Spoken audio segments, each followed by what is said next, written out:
ഇടിക്കല്ലേ ബഹളം വെക്കല്ലേ?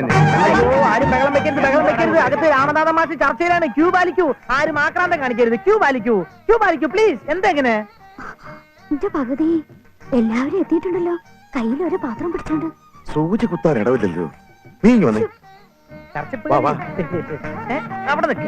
അവസാനം വന്നവൻ ക്യൂവിന്റെ അറ്റത്ത് നിൽക്കുക. അതിക്രമിച്ച് കയറ്റാൻ പാടില്ല. ഇതെന്താ ടിക്കറ്റ് എടുക്കാൻ നിൽക്കുക? അതെ, ഇലക്ഷൻ അടുത്ത് വരികയാണല്ലോ. സീറ്റ് കിട്ടാൻ വേണ്ടിയുള്ള തള്ളിക്കയറ്റാണ്. അതുകൊണ്ട് ഇവിടെ നിൽക്കുക. അങ്ങനെ ഞാൻ ഓർഡർ ആക്കിയിട്ട് വരാം. മീനാക്ഷി എന്താടി കൊണ്ടുവന്നേക്കണേ? ഓ, ഒന്നുമില്ല. ഇത്തിരി പാൽപ്പായസ. വല്യമ്മയുടെ കയ്യിലെന്താ? എനിക്ക് വല്യേട്ടനെ ഒന്ന് കണ്ടിത്തിരി ഫ്രീ ആയിട്ട് സംസാരിക്കണമെന്നേ ഉള്ളൂ. അതിനൊന്നും വേണമെന്നില്ല. എന്നാലും ഇത്തിരി പാലട ആയിക്കോട്ടെ എന്ന് കരുതി. അത് ശരി. അപ്പൊ വല്യേട്ടന് വിഭവം ഉണ്ടാക്കാൻ വേണ്ടിയാ എടുത്തിന്റെ തിരുമേനി അടുക്കളന്ന് പുറത്തിയാടിച്ച്? നീ വിഷമിക്കണ്ട മുട്ടിയെ. നമ്മുടെ കടലപ്രവനെ കടത്തിവെട്ടാൻ ഒരു വിഭവത്തിനാവില്ല. മെനിഞ്ഞാന്നേ ഉണ്ടാക്കിയിരിക്കണോ? അയ്യേ, അപ്പൊ മെനിഞ്ഞാന്നേ ഉണ്ടാക്കിയ പ്രഥമന കൊണ്ടുവന്നേ. അത് വലിച്ചു പോയില്ലേ? നമ്മളി പൊളിക്കും. ഒന്നും മിണ്ടാണ്ടിരിക്കണുണ്ടോ? എല്ലാരും കൂടി വലിഞ്ഞു കയറി ചെന്ന വല്യേട്ടന് ഇഷ്ടപ്പെടില്ല. നിങ്ങളൊക്കെ പൊയ്ക്കോളൂ. ഞാൻ ഒറ്റയ്ക്ക് എന്ന് സംസാരിച്ചിട്ട് വിവരം പറഞ്ഞ പോരെ? അത് വേണ്ട. വല്യേട്ടൻ എല്ലാവർക്കും ഒരുപോലെയാ. ഒരുമിച്ച് സംസാരിച്ചാ മതി അല്ലേ? വേണ്ട, ആരും ഇപ്പൊ അങ്ങോട്ട് ചെല്ലണ്ട. മാറ്. വല്യേട്ടനെ ഒന്ന് കണ്ടോട്ടെ രാമനാഥ. ആരെയും ഇപ്പൊ അങ്ങോട്ട് കടത്തി വിടുന്ന കാരണോട് കർശനമായിട്ട് കൽപ്പിച്ചിരിക്കുക. Please wait. എന്താതൊക്കെ? അടപ്രധാനല്ലേ? പാലടയാ. പാലട. മൂപ്പരിപ്പതൊന്നും കഴിക്കാനുള്ള മൂടിലല്ല കുട്ട. ഇതൊക്കെ മേടിച്ച് നമ്മുടെ മുറിയിലേക്ക് വെച്ചേക്ക. അദ്ദേഹം വലിയ ടെൻഷനില്ല. എന്താ രാമനാഥ? സപ്തതി ആഘോഷം അടുത്ത് വരികയല്ലേ. അനന്തരാവകാശം തിരഞ്ഞെടുക്കണ്ടേ? നിസ്സാര കാര്യ.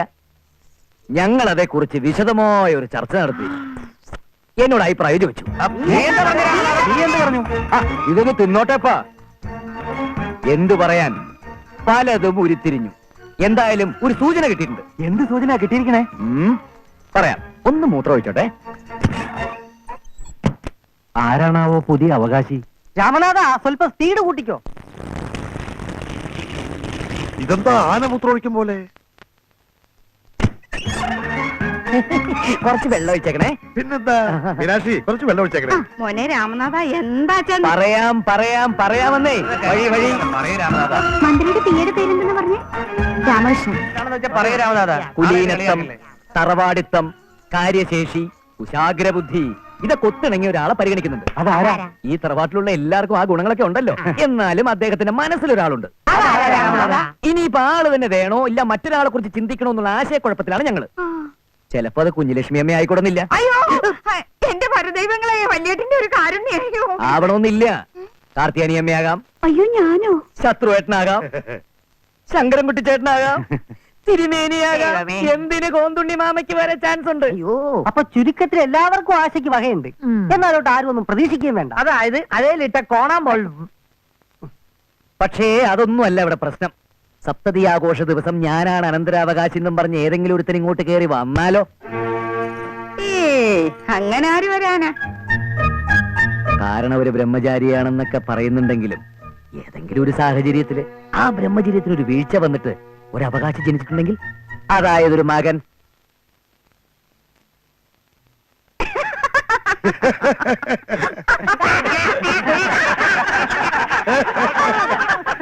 അല്ല, അങ്ങനെ ചിരിച്ചു തള്ളാൻ പറ്റിയ വിഷയമല്ല.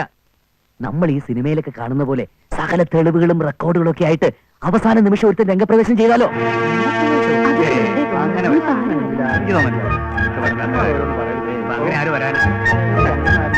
വരണമെന്നില്ല. ഇനി അഥവാ അങ്ങനെ ഉണ്ടായാൽ നമ്മൾ അവനെ എങ്ങനെയാ കൈകാര്യം ചെയ്യുക? അങ്ങനെ ഒരുത്തൻ വന്ന അറ്റ കൈ തന്നെ പ്രയോഗിക്കും. രാമനാഥ, ഞങ്ങൾ അവനെ തട്ടി. അപ്പം മരണം ഉറപ്പമേ. ഈ പ്രതിസന്ധി എനിക്ക് താങ്ങാനാവുന്നില്ല. കഴിയുന്നത്ര ശ്രമിച്ചു സപ്തതി ഒഴിവാക്കാൻ. എനിക്കൊരു മകനുള്ളപ്പോ മറ്റൊരാളെ എങ്ങനെ അനന്തരാവകാശിയായി പ്രഖ്യാപിക്കും? പെങ്ങന്മാരുടെയും അനന്തരരുടെയും മുഖത്ത് നോക്കി എനിക്കൊരു മകനുണ്ടെന്ന് പറയാൻ എന്നെ കൊണ്ടത് പറയാനാവില്ല. ഞാൻ ധർമ്മസങ്കടത്തില. അമ്മാമ്മ കൈയേൽപ്പിച്ച തറവാടിന്റെ അഭിമാനം കാത്തു സൂക്ഷിക്കാൻ പോവുകയേ നിവൃത്തിയുള്ളൂ. എല്ലാം വിട്ടൊഴിഞ്ഞ് ഞാൻ യാത്രയാകുന്നു. മാപ്പ്, മാപ്പ് അമ്മാമേ, മാപ്പ്.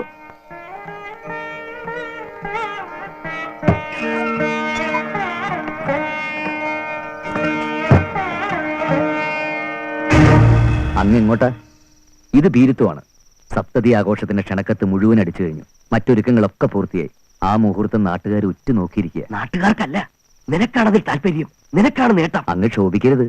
സ്വാഗത സംഘവും കമ്മിറ്റിയും ഒക്കെ നിന്റെ ബുദ്ധിയല്ലേ? ബുദ്ധി മാത്രമല്ല, എന്റെ ഉത്തരവാദിത്വം കൂടിയാ. ഈ സപ്തതി നടന്നില്ലെങ്കിലേ നാട്ടുകാരോട് സമാധാനം പറയേണ്ടത് ഞാനാ. അങ്ങ് പോയി കിടന്നാട്ടെ. ജസ്റ്റിസ് വിളിച്ചിരുന്നു, മന്ത്രി നാളെ വരും. ഇതൊക്കെ അവരറിഞ്ഞാലുള്ള ഭവിഷ്യത്ത്. കടന്നു പോണ്ടോ? ഇല്ല, അങ്ങ് എങ്ങോട്ടും പോവില്ല. നേരം വെളുക്കോളം കണ്ണിൽ എണ്ണ ഒഴിച്ചാൽ ഇവിടെ കാവലിരിക്കും. പ്ലീസ് അങ്ങ് പോയി കിടന്നാട്ടെ.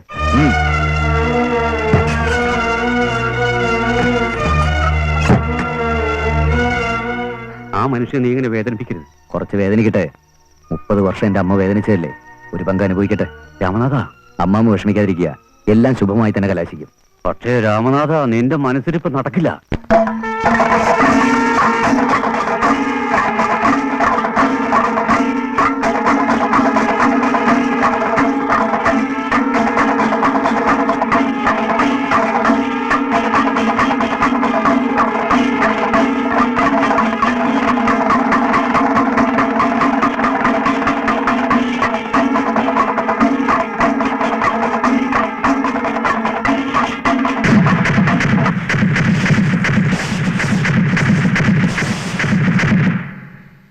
മാതൃകാധ്യാപകൻ, മികച്ച വ്യവസായ പ്രമുഖൻ, സാമൂഹ്യ സേവകൻ, കവി എന്നീ നിലകളിൽ രാഷ്ട്രപതിയിൽ നിന്നും സമുന്നതരായ ദേശീയ നേതാക്കളിൽ നിന്നും പുരസ്കാരങ്ങളും ബഹുമതികളും നേടിയിട്ടുള്ള മഹത് വ്യക്തിയാണ് പയ്യാരത്ത് പത്മനാഭൻ നായർ. കലാ സാംസ്കാരിക രംഗങ്ങളിൽ അദ്ദേഹം നൽകിയിട്ടുള്ള സംഭാവനകളും പ്രത്യേകം സ്തുത്യർഹങ്ങളാണ്. ഞാൻ കൂടുതൽ നീട്ടുന്നില്ല. നാടിന്റെ നാനാമുഖമായ ഐശ്വര്യത്തിനും അഭിവൃദ്ധിക്കും കാരണഭൂതനായ പയ്യാരത്ത് പത്മനാഭൻ നായർക്ക് ആയുരാരോഗ്യ സൗഖ്യം നേർന്നുകൊണ്ട് ഞാൻ എന്റെ വാക്കുകൾ അവസാനിപ്പിക്കുന്നു. നിങ്ങൾക്കെന്റെ നമസ്കാരം. അടുത്തതായി ആശംസകൾ അർപ്പിക്കാൻ ജസ്റ്റിസ് രാമമൂർത്തിയെ ക്ഷണിച്ചോളുന്നു. പരമമായ സത്യം വെളിപ്പെടുത്തേണ്ട മുഹൂർത്തം അടുത്തു കഴിഞ്ഞു. മറക്കരുത്. സത്യം വദ, ധർമ്മം ചര. സംപൂജ്യനും എന്റെ ഗുരുനാഥനുമായ Payyarath Padmanabhan Nair sir, honourable minister, മറ്റ് വിശിഷ്ടാതിഥികളെ, സർവകലാ വല്ലഭൻ, പണ്ഡിതൻ, പൊതുകാര്യ പ്രസക്തൻ, വ്യവസായി, മനുഷ്യസ്നേഹി, ഉദാരമതി എന്നിങ്ങനെ അദ്ദേഹം അർഹിക്കുന്ന വിശേഷണങ്ങൾ എണ്ണിയാൽ ഒടുങ്ങില്ല. സ്വന്തമായൊരു വ്യക്തി ജീവിതം ത്യജിച്ചുകൊണ്ട് സഹോദരിമാർക്കും അനന്തരവർക്കും അവരുടെ സന്തതി പരമ്പരകൾക്കും അങ്ങനെ 3 തലമുറകൾക്ക് ഉത്തമ മാതൃകയായി ജീവിക്കുന്ന അഭൗമ പ്രതിഭാസമാണ് അദ്ദേഹം. സാത്വിക ത്യാഗിയാണ് അദ്ദേഹം.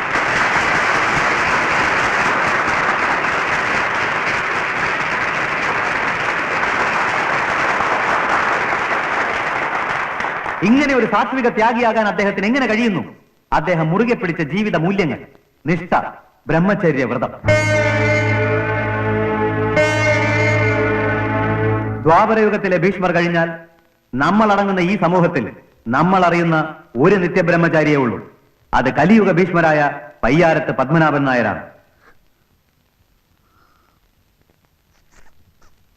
അദ്ദേഹത്തിന് ആശംസ അർപ്പിക്കാൻ ഞാൻ ആളല്ല. മനുഷ്യരൂപം ധരിച്ച അവതാര പുരുഷനായ അദ്ദേഹത്തിന്റെ അനുഗ്രഹത്തിന് വേണ്ടി ഞാൻ യാചിക്കുന്നു. ദീർഘായുസിന് വേണ്ടി പ്രാർത്ഥിക്കുന്നു. നന്ദി, നമസ്കാരം. അടുത്തതായി പത്മനാഭൻ നായരുടെ സഹോദരിമാരിൽ മൂത്തവളും റിട്ടയർഡ് ഹെഡ്മിസ്ട്രസും കവയത്രിയുമായ ശ്രീമതി കുഞ്ഞുലക്ഷ്മി അമ്മയെ അവർ സ്വന്തമായി എഴുതി തയ്യാറാക്കിയ മംഗളപത്രം വായിക്കാൻ ക്ഷണിച്ചോളുന്നു.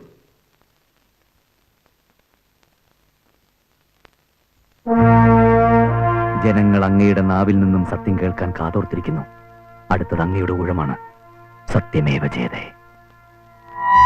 പുകഴ് നിറയും തറവാടിന് പൂമുഖമണി ദീപം, വാത്സല്യത്തണലേകും വരകൽപ്പക വൃക്ഷം, അഭിമാനം കൊടിയേറും കനകധ്വജ പുണ്യം, ഇരുചൂഴും പ്രതിസന്ധിയിൽ ഒരു ദീപസ്തംഭം, മഹിമകൾ തൻ കൊടുമുടിയായി മരുവുന്നൊരു ധീമൻ, കടലിളകും നേരത്തും കഠിനവ്രതശീലൻ, 840 പൗർണമിയുടെ ഉദയം, എന്നും തവ സപ്തതിയായി പുലരേണം സദയം.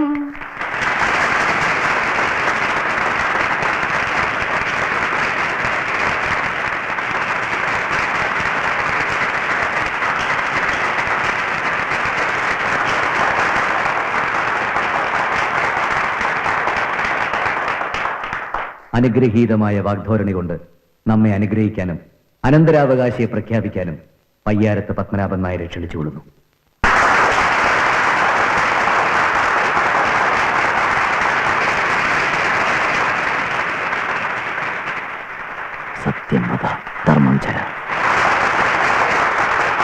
സുഹൃത്തുക്കളെ, ഈ സ്നേഹത്തിന് മറുപടി പറയാൻ എനിക്ക് വാക്കുകളില്ല. വാക്ക് സരസ്വതിയാണ്, അത് അളന്ന് വേണം പ്രയോഗിക്കാൻ. എന്റെ സുഹൃത്ത് പറഞ്ഞു ഞാൻ സാത്വിക ത്യാഗിയാണെന്ന്. ആണോ? ഞാൻ സാത്വിക ത്യാഗി അല്ല, കർമ്മയോഗിയല്ല, ഭീഷ്മരല്ല.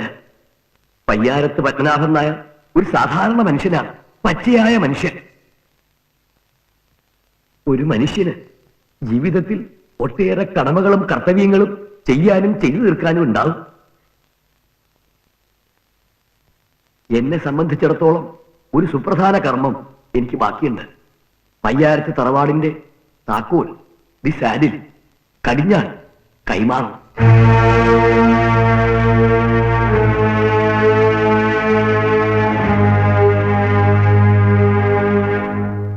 ആർക്ക്? മരുമക്കത്തായം അപ്രായോഗികമായ ഈ കാലഘട്ടത്തിൽ എന്റെ അനന്തരവർക്കോ സഹോദരിമാർക്കോ ആർക്ക്? അതിനുത്തരം ഞാൻ കണ്ടെത്തേണ്ടിയിരിക്കുന്നു. ഒളിച്ചോടാനാവുന്നില്ല. എനിക്കൊരു മകനുണ്ടായിരുന്നെങ്കിൽ.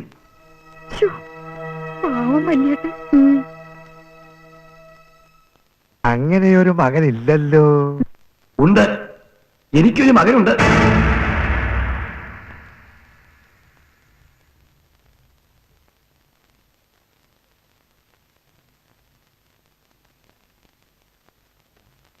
എന്റെ കാര്യസ്ഥൻ അല്ല, സുഹൃത്ത്, ആത്മാവ്, എന്റെ എല്ലാമായ ശങ്കുണ്ണിയുടെ സഹോദരി സൗദാമിനിയിൽ എനിക്ക് പിറന്ന മകൻ രാമനാഥൻ.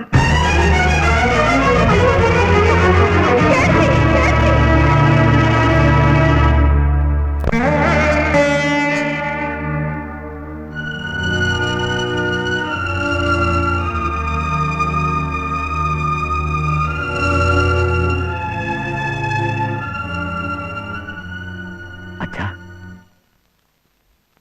നന്ദി, 1000 നന്ദി. ഇനി ഒന്നുകൂടി ബാക്കിയുണ്ട്. ഒരു പ്രാവശ്യം, ഒരേയൊരു പ്രാവശ്യം എന്റെ അമ്മയുടെ അടുത്തേക്ക്.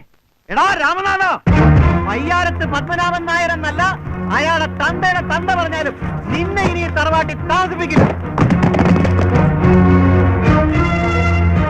എടാ, ആണത്തമില്ലാഞ്ഞിട്ടല്ലടാ അന്നേ നിന്നെ ഇറക്കി വിടാത്തത്.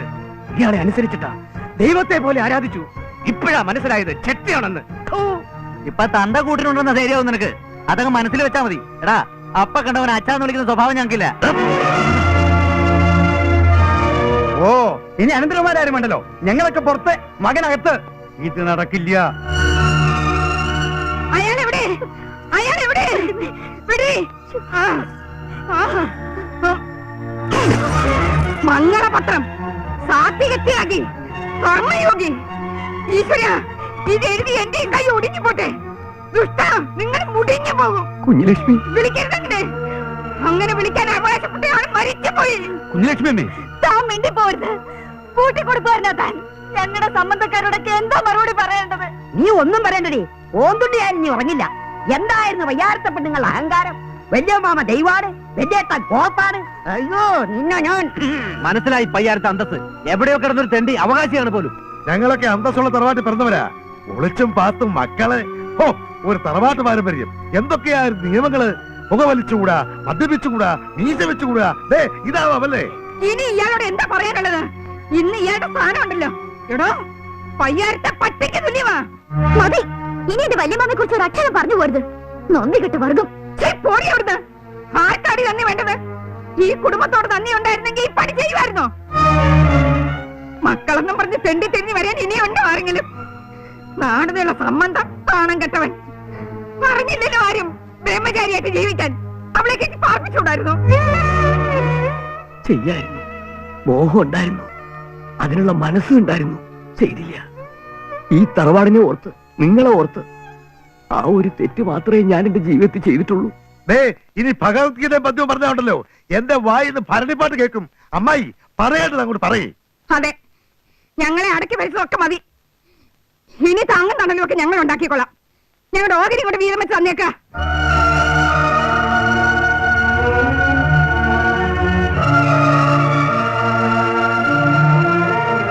ഭാഗം വെക്കുന്നതൊക്കെ കൊള്ളാം. ഇന്നലെ കേറി വന്ന ഈ തെണ്ടിക്കും ഇവന്റെ പിഴച്ച തള്ളയ്ക്കും സൂചി കുത്താനുള്ള വക പോലും കൊടുക്കാൻ പാടില്ല. 30 വർഷം ഞാനിത് കേട്ടതാ. ഇനി വയ്യ. ഇനി ആരെങ്കിലും ഇത് പറഞ്ഞാലുണ്ടല്ലോ ആ നാവ് ഞാൻ മുറിക്കും. തിരിച്ചു പോണെന്ന് തന്നെയായിരുന്നു ഈ നിമിഷം വരെ. പക്ഷെ ഇനി പോകുന്നില്ല. തന്തയ്ക്ക് പറഞ്ഞവരാ ഞാനും. എന്റെ അച്ഛൻ പറഞ്ഞത് കേട്ടില്ലേ, ഞാൻ പയ്യാരത്തെ സന്തതിയാണെന്ന്. എന്റെ അമ്മയ്ക്കും എനിക്ക് അവകാശപ്പെട്ടതൊക്കെ കഴിഞ്ഞിട്ട് നിനക്കൊക്കെ തറവാട്ടിലുള്ളൂടാ. പത്മനാഭൻ നായരുടെ മോനാണ് ഞാനെങ്കിൽ ഞാനത് മേടിച്ചിരിക്കും. നീ മേടിക്കലടാ പട്ടി. നോക്ക് നിൽക്കുന്നോ? തല്ലി കൊല്ലടാ അവനെ.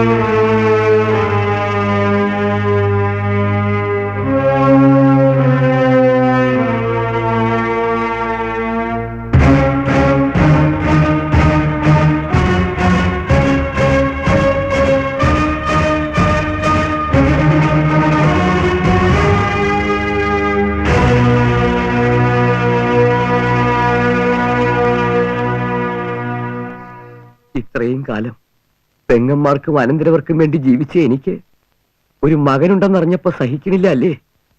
നിങ്ങളുടെയൊക്കെ ഇഷ്ടം തന്നെ നടക്കട്ടെ.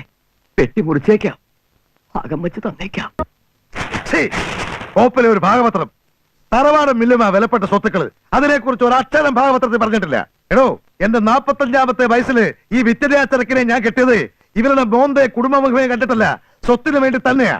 ഒരൊലത്തിയ സിനിമ കൊട്ട എനിക്ക് പോരാ, ഈ തറവാട് തന്നെ വേണം. പറയണോ, തറവാട് ആർക്കാ ഞൊട്ടിയിരിക്കുന്നേ? അയ്യടാ, സംബന്ധക്കാരന്റെ ഒരു പൂതി. തറവാട്ടിലെ മൂത്ത സഹോദരി ഞാനാ. തറവാട് എനിക്ക് അവകാശപ്പെട്ടതാ. അത് ഈ ജന്മം ഞാൻ ആർക്കും വിട്ടു തരില്ല. ഓ, വയനാട്ടിലെ 300 ഏക്കർ എസ്റ്റേറ്റ് വിട്ടിട്ടും കിളവിയുടെ അത്യാഗ്രഹം കണ്ടില്ലേ? തറവാട് മീനാക്ഷിക്ക് കിട്ടണമെന്നുള്ളത് ന്യായം. എന്ത് ന്യായം? എവിടെയും കുടുംബത്തിലെ ഇളയ സന്തതിക്ക തറവാട്. അപ്പൊ അതെനിക്ക് അവകാശപ്പെട്ട തന്നെയാ.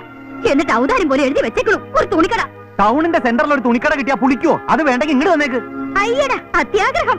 കാതലായ ഭാഗമൊക്കെ കുഞ്ഞിലക്ഷ്മിക്കും മക്കൾക്ക് വേണ്ടി തള്ളിയിരിക്കല്ലേ? അമ്മുടി ഗേമി, ഓണം കയറാൻ മുള്ളിൽ ഒരു എസ്റ്റേറ്റ് എഴുതി തന്നതാ നിനക്ക് കടത്തു പോയത്.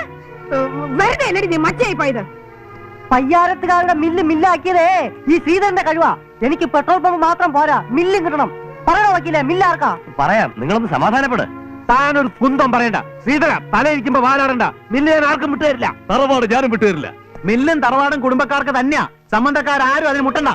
സംബന്ധക്കാരെ ആക്ഷേപിച്ചാലുണ്ടല്ലോ താൻ എന്ത് ചെയ്യണോ? അടുത്തതിന്റെ പല്ല് തെറിപ്പിച്ച അത്രയ്ക്കായോ? എന്താ ഇത്? നിർത്ത്.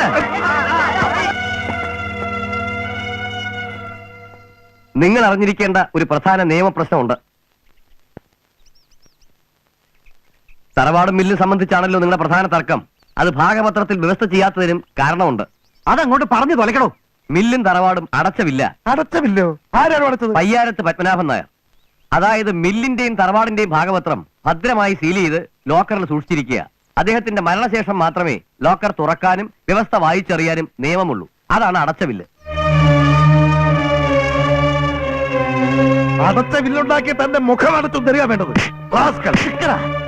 ബില്ലടച്ചെങ്കിലല്ലേ വ്യവസ്ഥ എഴുതി പിടിപ്പിച്ചതാണല്ലേ? സത്യം പറയടാ, തറവാടും മില്ലും ആർക്കാ? പറയണം. അത് രഹസ്യമാണ്, പുറത്തു പറയാൻ പാടില്ല. തന്റെ ഒടുക്കത്തെ രഹസ്യം പറയണം. ഇല്ല, എന്നെ കൊന്നാലും ഞാൻ പറയില്ല. അറിയണ വേണ്ടി ചങ്ങരക്കുട്ടി, എടാ, നാരായണ. ഗോവിന്ദക്കുട്ടി, ഏയ്, എടാ.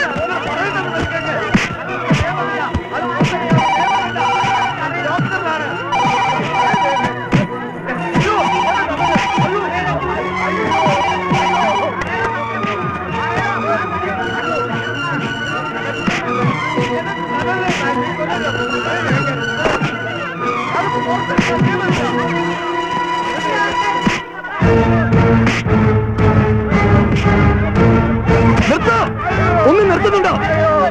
സ്വത്തിന് വേണ്ടി രക്തബന്ധം മറന്ന് ആരും വാളെടുക്കണ്ട, ആരും വഴക്കടിക്കുകയും വേണ്ട. എല്ലാം പോയി. മില്ല് റൈഡ് ചെയ്തൊന്ന്. രാമനാഥ, പയ്യാരത്തെ സ്ഥാപനങ്ങളൊക്കെ റെയ്ഡ് ചെയ്തുകൊണ്ടിരിക്കുക. വാഹനങ്ങളൊക്കെ പിടിച്ചെടുത്തു. ബാങ്ക് അക്കൗണ്ടുകളൊക്കെ മരവിപ്പിച്ചു കഴിഞ്ഞു. എന്താ കാര്യം? ടാക്സ് അരിയേഴ്സും സൂപ്പർ ടാക്സും ഒന്നും അടച്ചിട്ടില്ലാത്രേ. എന്റെ ദൈവമേ, ആ മഹാഭാവി ടാക്സ് അടച്ചിട്ടില്ലേ? ഏത് നിമിഷവും ഈ തറവാടും സ്വത്തും ഒക്കെ ജപ്തി ചെയ്തേക്കാം. അച്ഛനോടെ അത് പറയണോ? ഈ വാർത്ത അറിഞ്ഞത് മുതൽ അദ്ദേഹത്തെ കാണാനില്ല.